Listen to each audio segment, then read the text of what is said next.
So certainly I think we're positioned very well.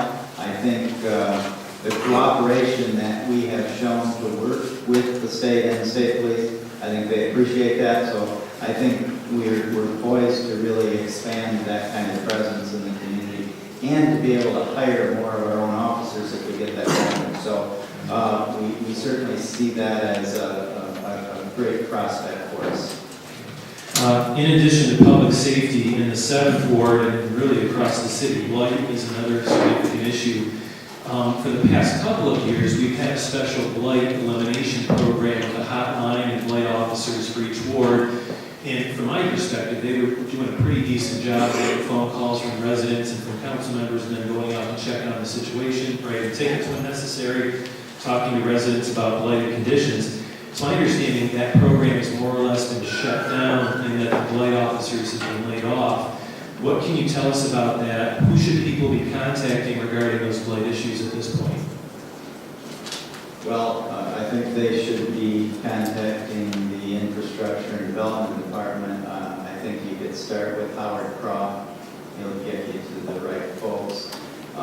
This is an issue, though. We just had a meeting last week with the land bank, just on like the weeds. We know they're going to be growing soon, and having a plan in place. Again, looking at our options for revenue. As you know, this was another area where the county at least took some of the money that I think land bank used in the past for blight elimination with properties in the city. And so but there definitely we got a real strong message from the land bank that they want to cooperate on this. And so that's one piece. The other piece is, as we look at grants out there, if there's ways to continue that blight elimination and issue some of those tickets that you're talking about, we want to do that, but we do have to find the revenue. Thank you. Councilman Sergeant, sir. Good evening, Mr. Brown. Just a couple questions I have. Do you see in the future the sale of any property of the city of Flint that we just don't have any use for? Have you had any discussions on that topic? Well, I think what we have to do, the answer is yes, I think we have property we can sell. What we really need to do is an inventory of that property, though, and I've asked the finance department in the person of Jerry Ambrose to get that process started so that, again, we can identify what our assets are, and by disposing of some of those, we could generate some revenue.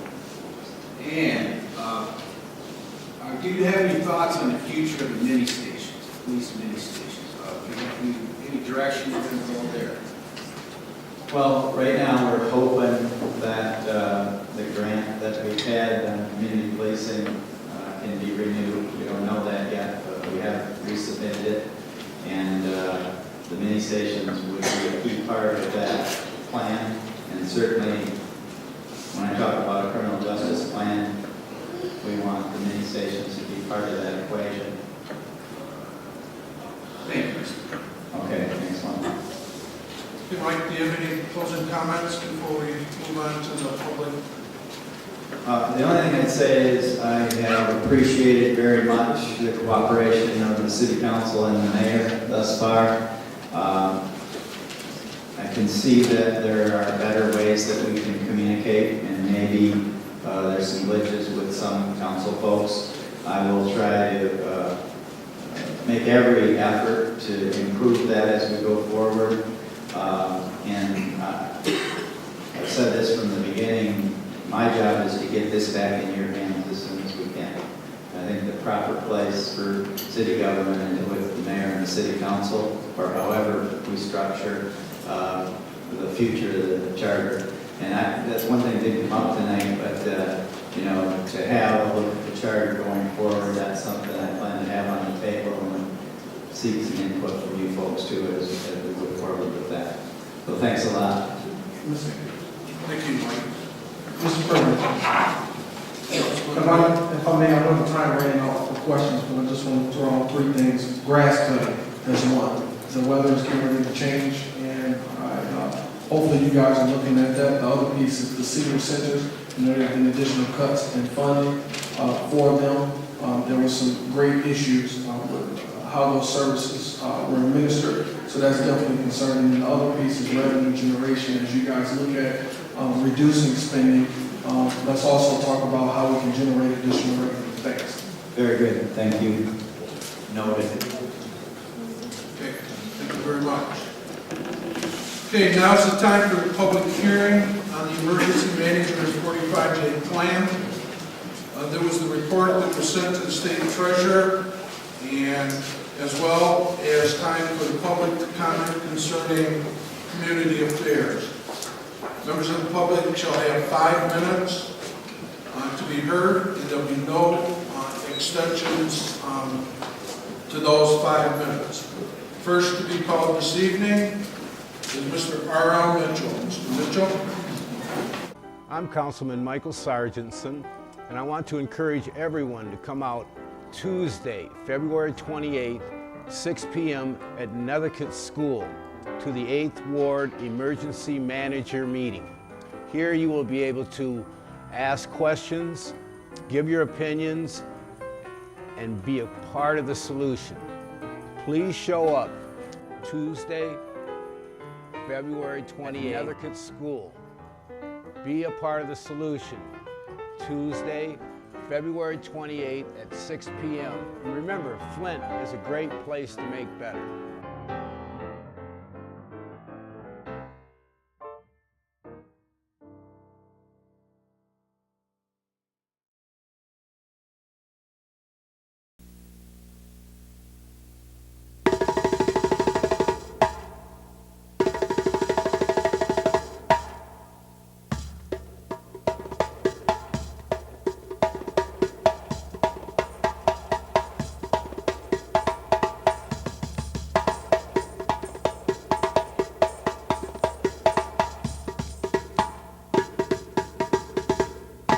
Only on public access.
until the council president shall determine whether he or she is in order.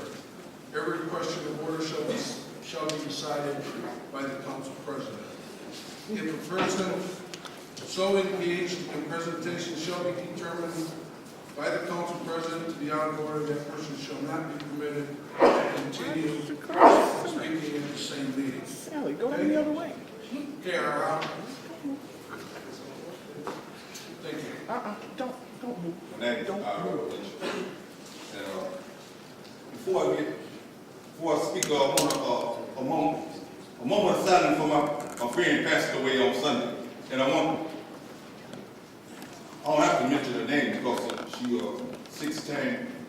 Our auntie is Dion Ward. I want everybody to give me a moment of silence.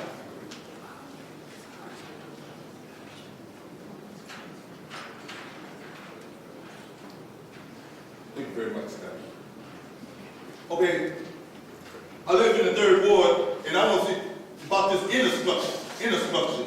I was 2-3 times, every time this inner structure come up, I always end up being the victim of circumstances, being moved to another without my permission.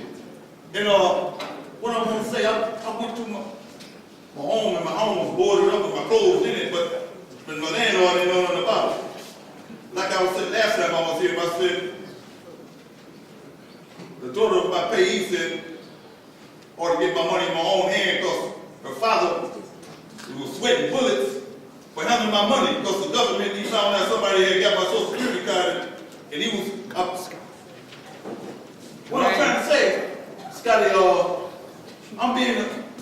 I can stand back like Jackson and get quiet as a mouse, don't say nothing. If you could just send me away to the,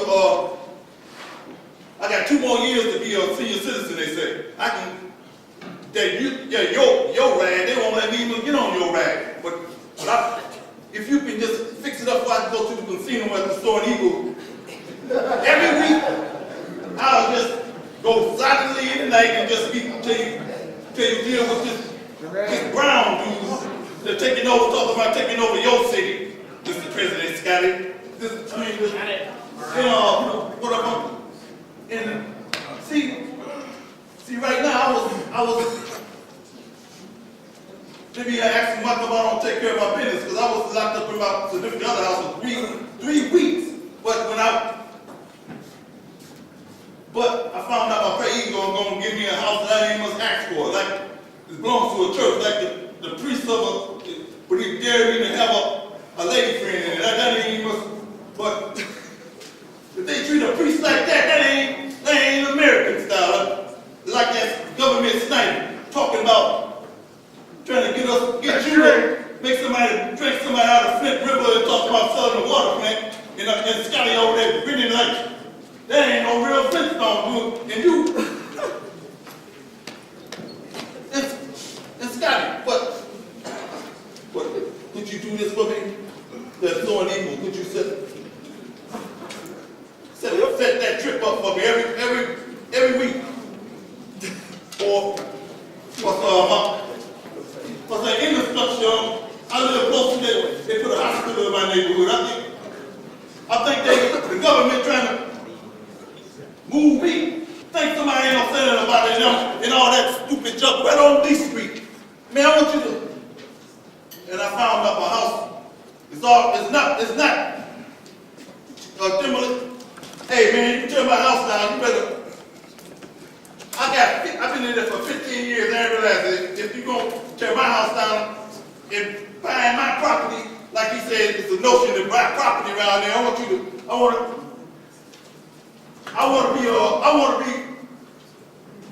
be compensated for that stuff. Like, but you got that, well, you got people have a good question. Let's do that fucking there. Man, that's good. I like in my compliment. And I don't want to be another victim like Spooner. You see what y'all done to Spooner over on Door Highway.